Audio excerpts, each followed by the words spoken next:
talk about something that I don't think we talk about a lot in the indie author community. And if you're feeling exhausted, overwhelmed, ready to tear your hair out, just basically feeling burnout, then this video is for you. Hi, my name is Jennifer Gregson. I am a young adult indie author who has 3 books currently on the market. And as of right now, I am working on revisions for the first book of my urban fantasy series, which hopefully will be out in the fall of 2025. This topic is really near and dear to my heart because not too long ago, I was feeling extreme burnout. I was showing up to my writing sessions cranky, not having fun, barely getting words written, just generally not feeling it. And I think that burnout can look a lot of different ways, right? It can look like that sort of impossible to get words down on the paper. It can just feel like a general feeling exhausted, tired, cranky, just sort of down on everything. So when you sit down to write, it just feels impossible. Like you're eking out maybe 100 words and it feels like you're rolling a giant stone up a hill. It could maybe not even have anything to do with the writing. Maybe it has stuff to do around like the other stuff, just the overwhelming amount of tasks that you have to do to produce a book, right?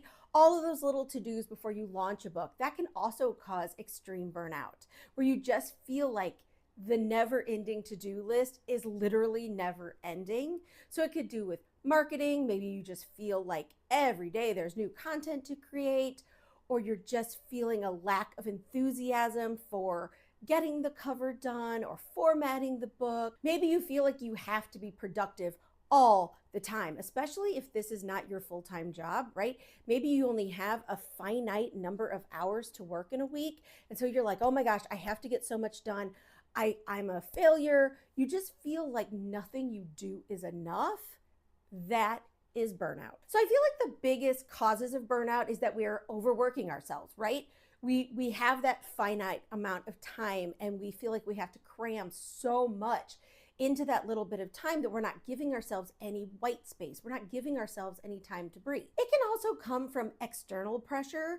Let's say you're watching all your indie author friends and they've got books coming out and you feel like you're so far behind everyone else. That can cause extreme burnout or just burnout in general. If you are constantly marketing, if that's like what you're focused on right now and you feel like you never get a chance to work on your book because you're promoting your backlist or you're promoting your first book or whatever it is, I think that sort of lack of balance in general, the lack of balance between writing and fun, just sort of enjoyment. If all of the tasks feel like they're coming on top of you, you're not going to enjoy anything. I think that lack of balance is a huge reason we have burnout. And I know for me, when I was experiencing burnout a couple of weeks ago, it's because I literally was not giving myself a lot of time. I was filming YouTube and I was working on content and I was trying to get the book done and I was sort of near the climax ending. And so I was feeling a lot of pressure. I was feeling a lot of external pressure from, just watching other people do their thing. So I totally get it. I have felt it. I have felt it in the past. It is something that continuously comes up if we're not careful. So if you are in the throes of burnout right now and you're trying to recover, I think the first thing you have to do is step back without guilt. And I know that is so hard to do. I have a hard time with it. Whenever I get an afternoon to rest, I literally think of the 5,000 things that should be getting done. But sometimes the thing that really needs to get done is that you just need to rest. Step back without guilt. And then do other creative things, right? Read in your genre, read outside your genre, just read for fun, right? Because like if you're studying and you're working on sort of learning about your genre or you're learning about your comp authors, that can feel like work. So just read a book for fun and just drop the study part of it. Watch movies, spend time with friends, paint, sing, dance, do other creative things. If the rest that you need is just a nap, do that. But once you get past that sort of overtired feeling, use your rest period to do other creative things to fill back up your empty creative well. And then I want you to reconnect with what you love about your story. I don't want you to go back to writing, but just really think about why you chose this story, why this story chose you, the things you love about your characters, just to sort of slowly get back into that world. And then I want you to set realistic goals as you go back in. If you were writing, let's say 3 times a week, a realistic goal for recovering from burnout is once a week. I know, you're yelling at me. I get it. When you want to be productive, this seems silly, but if you go right back into a full schedule, you're just going to burn out again. So if you're recovering, really slow it down. If you want more sessions, then really lower your word count goal. 50 words, call it a day. 100 words, call it a day. I would not do more than 250 for a goal if you are recovering from burnout. You may have been like me. I type really, really quickly. So if I sit down and I'm extremely focused, I can maybe get 1,500 to 2,000 words written in an hour, right? But I write really fast and I have to be super focused. That's not all the time. But if I'm recovering from burnout, like I did a couple of months ago, I literally was happy with 100, 200 words a session. If I got more than that, it was gravy. So really set some realistic goals so that you don't re-burn out. And then I want you to redefine success for you. I want you to stop comparing yourself to other people's journeys.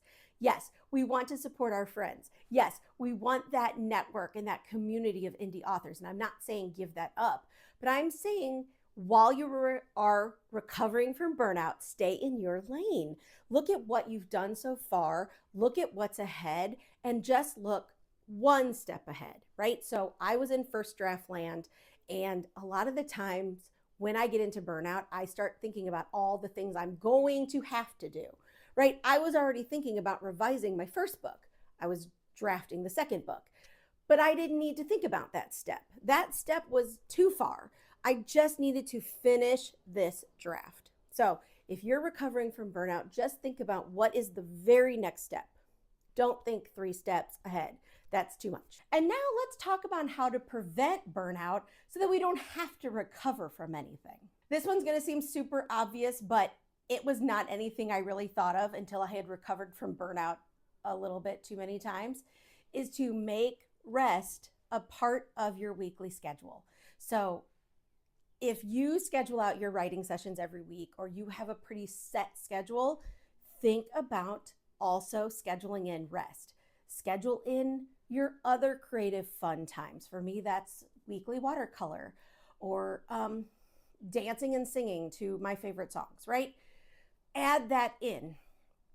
Add in some white space so that you can breathe, so you can have time to explore and do other things. If it's the marketing that's bothering you, or the marketing that you feel like you can't seem to get on top of, maybe try batching. And if this is something you've never done before, please let me know in the comments if you'd like a video about this. I tend to do it a little differently than I was taught. I took a whole content batching bootcamp class, and I do it slightly different, but I do batch my content. Like today, I am filming this video and a second video, and I will be editing and scheduling things out ahead of time. And I have created a process so that the marketing doesn't get on top of me as bad as it used to. So if the marketing is the problem, try to create a plan so that you can do 2 or 3 weeks ahead. And I know this can be really hard. It's really hard for me, but it does help. Celebrate the small win. So you might think, how does that sort of affect burnout? But the thing is, if you are taking the time to say, wow, I did really good this week. So if you set a weekly word count goal and you hit it on Friday, celebrate that. That gives you that little boost, that little, hype. You're hyping yourself up, right? To keep going without feeling overwhelmed. You're celebrating yourself. You're remembering why you're doing this. You're remembering why you are writing the book, the enjoyment of it. So I know that seems kind of strange to celebrate the small wins, and I know it's really hard. It can feel silly.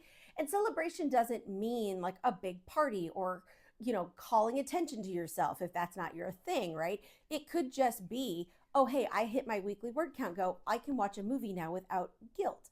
Or, hey, I hit what whatever, right? The small goal, the small win for the week. I get to go do X now without guilt. I think if we sort of think of it that way, it's like we're celebrating ourselves. We're giving ourselves time to do other things besides writing. It helps with that balance. And I know that, you know, I mentioned earlier that having that community is important, and it's so important, as long as you don't compare yourself to others. But use your writing community. Tell people you're stuck. Tell people you have burnout. Let them help you. Just say, hey, I am in burnout. I have burnt myself out. If have you ever felt that way? If you have, what did you do? Because I'm just one person. I am coming from, my point of view of how I have dealt with burnout in the past and what I am trying to do now to keep burnout from happening again, knowing full well it might, knowing full well that I have deadlines, and knowing full well that I have a lot of big goals that I am trying to hit, and I may overwhelm myself and I may get burnout again. And I might reach out to people too, because I'm just one person and this is what works for me. There are probably 1,000 things I'm not even thinking of. So if you have that community, if you have that network, reach out. Don't feel silly. I am guarantee you that 90% or more are going to say, oh yeah, I've totally felt that before. I know exactly what you're feeling. It sucks. It feels so heavy. And here's what I did. Let's see if this helps you, right? We want to help each other, right? If your writing friend came to you and asked you for help, you'd offer up some help, right? So just know that we're there if you have that writing community. If you don't, if you are feeling this way and you need some extra help, drop it in the comments below and let me see if I can help you. Because the thing is, burnout happens to everyone, not just writers.